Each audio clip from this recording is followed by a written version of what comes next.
Hello everyone, welcome to success with Rai academy. 5 अगस्त 2020 के दैनिक जागरण के राष्ट्रीय संस्करण को आज के इस वीडियो में हम डिस्कस करेंगे। उन सभी प्रमुख हेडलाइंस को कवर किया जाएगा जो प्रमुखता से प्रकाशित की गई है। अगर आपने न्यूज़ चैनल वगैरह देखे होंगे तो इस समय सिर्फ और सिर्फ राम मंदिर एक टॉपिक जो बना हुआ है, वो भी न्यूज़पेपर में भी वही टॉपिक सबसे ज़्यादा प्रकाशित किया गया है। तो चलिए वीडियो को शुरू करते हैं। सबसे पहले हम अपनी मोटिवेशनल लाइन को देख लेते हैं। कोई कितना भी बोले, अपने आप को शांत रखो, क्योंकि धूप कितनी भी तेज हो समुद्र को सुखा नहीं सकती है। आपको कोई कितना भी प्रोवोक करे या फिर आपके लिए ताने मारे जाएं, कितने दिन हो गए अभी तक कोई एग्ज़ाम क्रैक नहीं किया है या फिर तैयारी करते जा रहे हैं, इनमें काबिलियत नहीं है, लेकिन आपको सब कुछ सुनना है और सबको आत्मसात करना है। सुनते रहिए, लेकिन आप अपनी तैयारी को निरंतर बनाए रखिए। अपनी तैयारी से सफल होकर आप उन सभी सवालों के जवाब दे सकते हैं जो आप शायद बोलकर नहीं दे सकते हैं। इसलिए अगर आपको कोई डीमोटिवेट करता है तो आप उस पर विचलित ना हो, सिर्फ और सिर्फ उसको सुने, इग्नोर करें और समय के साथ तैयारी करते रहें और जुनून के साथ तैयारी करते रहें। एक समय ऐसा आएगा जब आप सफल होंगे और शायद उन सभी लोगों को जवाब मिल चुका होगा। अब आज के न्यूज़पेपर को शुरू करते हैं। सबसे पहले नेशनल न्यूज़। 3 नेशनल न्यूज़ है हमारे लिए। पहली न्यूज़ है कि राम जन्मभूमि का पूजन प्रधानमंत्री मोदी करेंगे आज। 492 वर्ष, 76 युद्ध, 4 लाख राम भक्तों का बलिदान और 25 पीढ़ियों की प्रतीक्षा आज होगी पूरी। दूसरी न्यूज़ है कि IRS अधिकारी प्रदीप बने सिविल सेवा परीक्षा के टॉपर। यूपीएससी सिविल एग्ज़ाम के रिजल्ट कल आ गए हैं 2019 के। और तीसरी हेडलाइन, सुशांत मामले में बिहार सरकार ने की CBI जांच की सिफारिश। पहली न्यूज़ से शुरू करते हैं। राम जन्मभूमि का पूजन प्रधानमंत्री मोदी करेंगे आज। यह राम कथा का नया अध्याय है। 492 वर्ष तक चली संघर्ष कथा का अपना उत्तरकांड है। अपनी माटी अपने ही आंगन में ठिया पाने को रामलला 5 सदी तक प्रतीक्षा करते रहे, तो राम भक्तों की अग्नि परीक्षा भी अब पूरी हो रही है। 76 युद्ध और करीब 4 लाख श्रद्धालुओं के बलिदान की साक्षी रही अयोध्या की धरती भक्ति और उल्लास के रंग में डूबी हुई है। हर छत लहरा रही भगवा पताका, पीतवर्ण दीवारें और दोहरी झिलमिलाते दीपक रामलला की अगुवाई के लिए आतुर हैं। 19 नवंबर को सुप्रीम कोर्ट के फैसले से राम मंदिर निर्माण का रास्ता साफ होने के बाद से मंदिर निर्माण शुरू होने की प्रतीक्षा कर रहे अवधपुरी वासियों की दीपावली आज मनाई जाएगी। विश्व हिंदू परिषद अन्य संगठनों के साथ करोड़ों राम भक्तों का संकल्प बुधवार को सिद्ध होने जा रहा है। प्रधानमंत्री नरेंद्र मोदी बुधवार को दोपहर अभिजीत मुहूर्त में जन्मभूमि पर राम मंदिर के निर्माण का पूजन करेंगे। इसके साथ ही मंदिर का निर्माण शुरू हो जाएगा। संबंधित सामग्री और जितना भी इसमें कार्य होगा वो सभी PMO के संरक्षण में करने की ऐसी बात कही जा रही है। अब सरयू पूजन करने जा सकते हैं प्रधानमंत्री, ये भी छोटी सी हेडलाइन दी गई है कि प्रधानमंत्री नरेंद्र मोदी सरयू पूजन भी कर सकते हैं। सरयू तट पर हो रहे सुरक्षा प्रबंध और प्रशासनिक तैयारी इस ओर इशारा कर रहे हैं। प्रशासन ने पहले ही राम की पौड़ी को सुरक्षा व निगरानी में बनाए गए जोन में शामिल कर रखा है। रामनगरी के जालपा चौराहे से लेकर नया घाट तक का मार्ग प्रशासन ने सुपर सेफ्टी जोन में रखा है।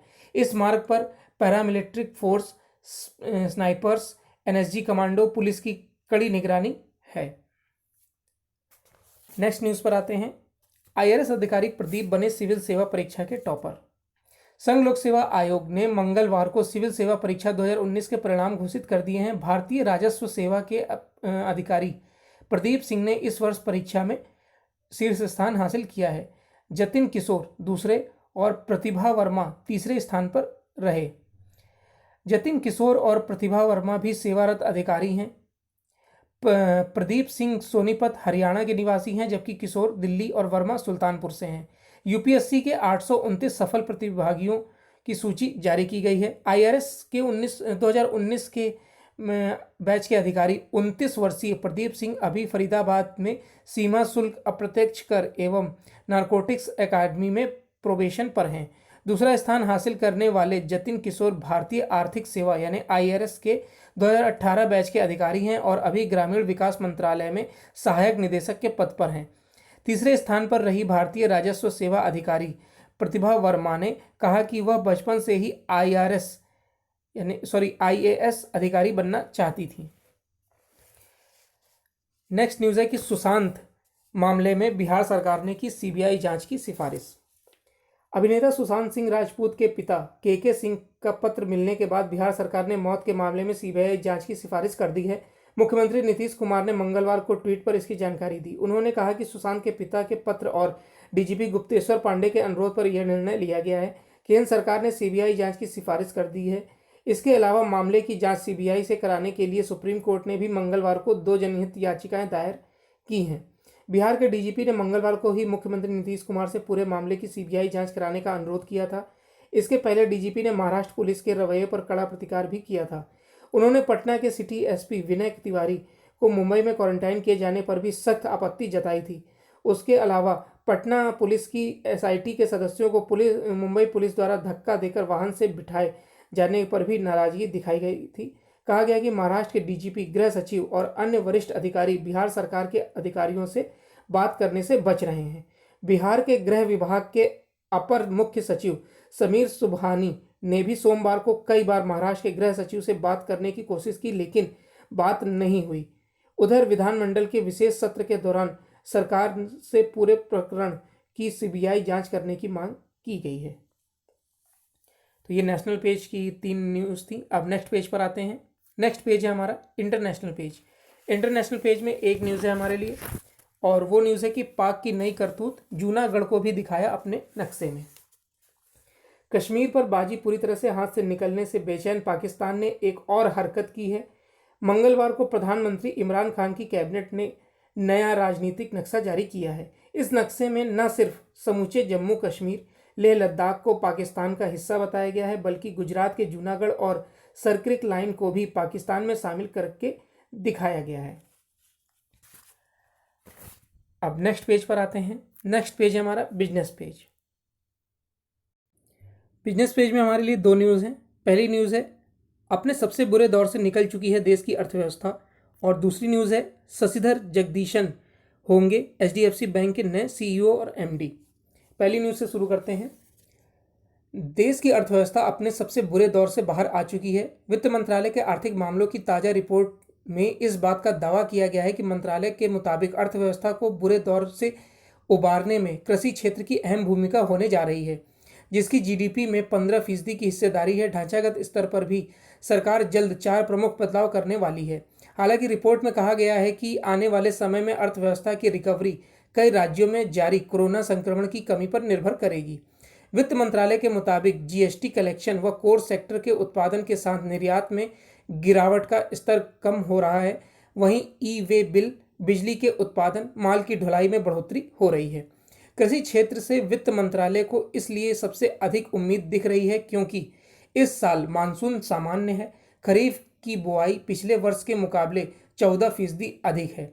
किसानों से सरकार ने 75,000 करोड़ रुपए मूल्य के गेहूं की खरीद की है, और मनरेगा को 60,000 करोड़ रुपए के बजट प्रावधान के अलग अलग से 40,000 करोड़ रुपए दिए जाने से ग्रामीण क्षेत्र में खपत में बढ़ोतरी होगी।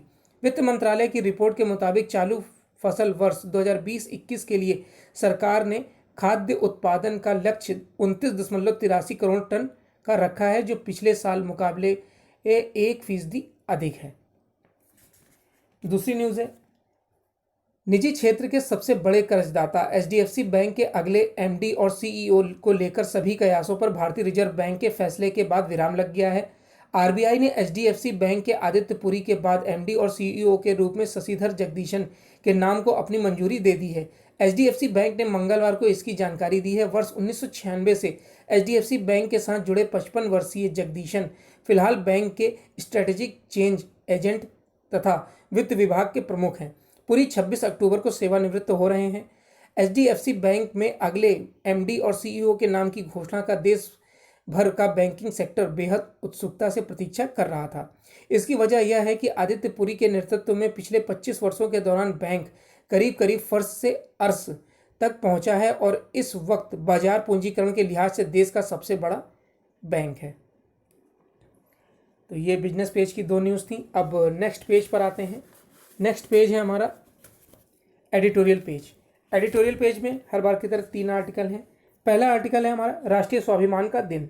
राम जन्मभूमि का भव्य मंदिर राष्ट्र का भी मंदिर है। यह भारत के स्वाभिमान, आत्मसम्मान और हमारी आध्यात्मिक विरासत का भी जयगान है। और इसी पर लिखा गया आर्टिकल, ये आर्टिकल लिखा है केंद्रीय कानून एवं न्याय, संचार, इलेक्ट्रॉनिक व सूचना प्रौद्योगिकी मंत्री और राम जन्मभूमि मामले में इलाहाबाद उच्च न्यायालय के हिंदू पक्ष के वकील रविशंकर प्रसाद द्वारा। दूसरा आर्टिकल है हमारा भारतीयता की पुनर्स्थापना का शुभारंभ। अयोध्या जी की राम जन्मभूमि राम की ही नहीं, भारत की सांस्कृतिक सभ्यता की अविरल धारा का भी प्रतीक है। इसी पर लिखा गया है आर्टिकल, और यह आर्टिकल लिखा है जेएनयू के प्रोफेसर वाइस चांसलर रहे लेखक प्रोफेसर कपिल कपूर द्वारा। तीसरा आर्टिकल है राष्ट्रीय अभिलाषा का उत्सव। यह भी राम मंदिर निर्माण से जुड़ा हुआ आर्टिकल है। पहले आर्टिकल से शुरू करते हैं। राष्ट्रीय स्वाभिमान का दिन। 5 अगस्त 2020 का दिन भारत का सांस्कृतिक संस्कार और आध्यात्मिक विरासत का एक बहुत ही पावन एवं ऐतिहासिक पड़ाव है। मर्यादा पुरुषोत्तम प्रभु श्री राम के जन्म स्थान अयोध्या में उनके भव्य मंदिर के निर्माण का कार्य आरंभ हो रहा है। 500 वर्षों बाद यह पावन दिन आया है और इसकी खुशी और भावुकता हम सभी समझ सकते हैं। प्रभु राम के प्रति आस्था और उनके जीवन की लीला भारतीयों के मानस में स्वाभाविक रूप से बसी है। इस आस्था के प्रति आदर और उनके जीवन की अलौकिक लीला बताने के लिए न किसी शिक्षक की आवश्यकता है और न ही किसी उपदेशक की। ये स्वाभाविक रूप से सामान्य भारतीयों के मानस में समाहित है और कभी कभी घोर आश्चर्य होता है कि प्रभु राम के जन्म स्थान पर उनका एक भव्य मंदिर बनाने में आज़ाद भारत को 70 साल लग गए। आगे आर्टिकल में लिखा गया है कि यह मेरा परम सौभाग्य रहा कि इस आंदोलन में पार्टी कार्यकर्ता और राम भक्त के रूप में मुझे सहभागी होने का अवसर मिला। रथ यात्रा के दौरान जब लाल कृष्ण आडवाणी को लालू प्रसाद सरकार द्वारा बिहार में गिरफ्तार किया गया, तब भी मैं पटना उच्च न्यायालय में उनका वकील था। कोर्ट के आदेश पर ही उन्हें संसद की कार्रवाई में भाग लेने का अवसर मिला। एक वकील के रूप में मुझे इलाहाबाद उच्च न्यायालय में रामलला और हिंदुओं के पक्ष में प्रस्तुत होने की प्रतिष्ठा भी मिली। आरंभिक सुनवाई के दौरान ही कोर्ट ने निर्देश दिया कि जहां रामलला विराजमान है उसे लगभग 50 फीट की परिधि को छोड़कर शेष हिस्से की पुरातात्विक विभाग द्वारा खुदाई कराई जाए। दोनों पक्ष इसे लेकर सशंकित थे कि खुदाई में पता नहीं क्या निकलेगा। खुदाई के बाद गर्भगृह के आसपास 7वीं शताब्दी के मंदिर के अवशेष मिले। इलाहाबाद उच्च न्यायालय के फैसले को सुप्रीम कोर्ट ने चुनौती दी गई। तमाम विरोध और अवरोध के कारण लगभग 12 साल बाद सुप्रीम कोर्ट के 5 जजों की असंवैधानिक पीठ ने साक्ष्यों के व्यापक विवेचन के पश्चात सर्वानुमति से निर्णय दिया। इस निर्णय के 4 बिंदु उल्लेखनीय हैं। सैकड़ों वर्षों से हिंदुओं का विश्वास राम जन्मभूमि की आध्यात्मिक पहचान के सतत रूप में बना रहा और वे इनकी पूजा भी करते रहे। दूसरा है मुस्लिम पक्ष द्वारा मस्जिद निर्माण के 325 साल तक कोई साक्ष्य प्रस्तुत नहीं किया गया कि उनका इस पर एकमात्र आधिपत्य था। तीसरा, मस्जिद बनाने के बावजूद हिंदुओं का यह विश्वास कभी नहीं हिला कि यह प्रभु राम का जन्मस्थान है और वे इसकी पूजा करते रहें। चौथा, पुरातत्व विभाग की खुदाई और रिपोर्ट में यह कहा जा सकता है कि मस्जिद की दीवार एक मंदिर के अवशेष पर बनाई गई। उपरोक्त बिंदुओं के आधार पर सुप्रीम कोर्ट ने पूरा स्थान हिंदू पक्ष को दिया और सरकार को मंदिर निर्माण के लिए एक ट्रस्ट बनाने का निर्देश दिया। राम जन्मभूमि पर भव्य मंदिर राष्ट्र का भी मंदिर है। भारत के स्वाभिमान, आत्मसम्मान और भारत की आध्यात्मिकता विरासत के लिए यह एक जयगान है। जहां आज हम भक्ति से सराबोर हैं और अपनी विरासत की आत्मसम्मान को लेकर गौरवगान कर रहे हैं, वही प्रभु राम की मर्यादा का ध्यान रखते हुए हमें संयम, सदाचार, भारतीयता की भावना और संविधान के सह अस्तित्व के मूल्यों का भी सम्मान करना चाहिए। यह भाव हमें और मजबूत करेगा जहां भारत और दुनिया भर में फैले हुए सैकड़ों हिंदुओं आज पुलकित होंगे। नेक्स्ट आर्टिकल है भारतीयता की पुनर्स्थापना का शुभारंभ। भगवान राम के जन्म स्थान पर मंदिर पुनर्निर्माण का आरंभ एक भवन या पूजा स्थल का पुनर्निर्माण नहीं बल्कि योग भूमि, भारतवर्ष की सनातन सांस्कृतिक एवं सभ्यता के पुनर्स्थान का शुभारंभ है। यह सर्वमान्य तथ्य है कि भारत की सांस्कृतिक सभ्यता विश्व की एकमात्र सभ्यता है जिसका प्रवाह गंगा प्रवाह अनुरूप अविरल और जीवंत रहा है। इसमें बार बार प्रावधान आए जो इस अर्पण, समर्पण और तर्पण की संस्कृति और इस ज्ञान केंद्रीय सभ्यता को विध्वंस की कगार पर ले गए, परंतु जब इस सभ्यता का ह्रास हुआ तब भगवत कृपा से किसी महापुरुष का आविर्भाव हुआ। भारत एशिया के समस्त देशों में अपने ज्ञान की धरोहर के कारण गहन सम्मान का पात्र रहा है। आज भी जापान, कोरिया, चीन, तिब्बत, रूस, Cambodia, Laos, Thailand, Vietnam, Myanmar, Sri Lanka में भारत शब्द को दर्शन एवं आध्यात्म का पर्याय माना जाता है। इन देशों से आज भी संस्कृति के शिलालेख, मूर्तियों के अवशेष, बौद्ध मंदिर और सनातन धर्म के मंदिर हैं। चीन में 2वीं शताब्दी का धर्म कीर्ति द्वारा स्थापित विशाल शाओलिन मंदिर है। कंबोडिया में अंकोर वाट का दुनिया का सबसे विशाल मंदिर है। वियतनाम में 21 शिव मंदिरों के अवशेष मिलते हैं। इस जीवंत संस्कृति का स्रोत क्या रहा? यह स्रोत है भाषाओं, भूगोल, खान पान के भेदभाव से ऊपर हिमालय से दक्षिण सागर तक के जनमानस की ज्ञान जनित चैतन्य की एकात्मकता का। धर्म की रक्षा शास्त्र और शस्त्र दोनों से होती है, इसलिए गुरु गोविंद सिंह ने जो 2 तलवारें पहनी, मीरी और पीरी, और शास्त्र रचना के साथ खालसा पंथ की स्थापना की। गुरु नानक देव जी, गुरु तेग बहादुर जी तथा गुरु हरगोविंद सिंह जी के राम जन्मभूमि जाकर पूजा अर्चना की और जय राम का उद्घोष किया। ब्रिटिश काल में श्री राम जन्मभूमि की मुक्ति से संबंधित पहली FIR 1858 में निहंगों के खिलाफ हुई, जिन्होंने वहां हवन किया और जय श्री राम की गर्जना की। स्वतंत्रता आंदोलन नहीं, यदि से देशवासी अपनी आस्था भूमि पर अपने आराध्य देव को विराजमान नहीं कर सकते, आज जब राम जन्मभूमि की पहली ईंट रखी जाएगी तब वह भारत की सांस्कृतिक और सभ्यता की स्वतंत्रता का क्षण होगा। तीसरा आर्टिकल है राष्ट्रीय अभिलाषा का उत्सव। सदियों की प्रतीक्षा के उपरांत अयोध्या में राम मंदिर निर्माण का शुभारंभ एक देवालय की स्थापना का आयोजन मात्र नहीं है, यह राष्ट्र की अभिलाषा का प्रकटीकरण है। यह भारतीयता के उत्कर्ष का नया प्रस्थान बिंदु है। यह हजारों साल पुरानी हमारी संस्कृति और सभ्यता का गौरव गान है। इस मंदिर के निर्माण का शुभारंभ देश की आध्यात्मिक, सांस्कृतिक, सामाजिक चेतना को स्पंदित और अनुप्राणित करने वाला है। इसलिए कोरोना संकट के बाद भी चहुं ओर हर्ष और उल्लास है। श्री राम जन्मभूमि मंदिर एक राष्ट्र के रूप में स्वयं को जानने की प्रक्रिया का अनुष्ठान भी है और भारत की आहत सभ्यता को संतोष सबल देने का उपक्रम भी है। यह जन जन के स्वाभिमान का प्रतीक भी है और अपमान का प्रतिकार भी है। यह देश की संकल्प शक्ति का उद्घोष भी है और सबके कल्याण की कामना का रेखांकन भी है। यह भारतीय मूल्यों और आदर्शों के प्रति प्रतिबद्धता का परिचय भी है और साथ ही हर संकट से पार पाने की अदम्य इच्छा शक्ति का प्रदर्शन भी है। तो ये एडिटोरियल पेज के 3 आर्टिकल थे। अब नेक्स्ट पेज पर आते हैं। नेक्स्ट पेज है स्पोर्ट्स पेज। स्पोर्ट्स पेज में हमारे लिए एक न्यूज़ है कि इस वर्ष अलग होंगे IPL और वीवो के रास्ते। भारत और चीन के बढ़ते तनाव के बीच चीनी मोबाइल फ़ोन कंपनी वीवो इस साल इंडियन प्रीमियर लीग से अलग हो सकती है।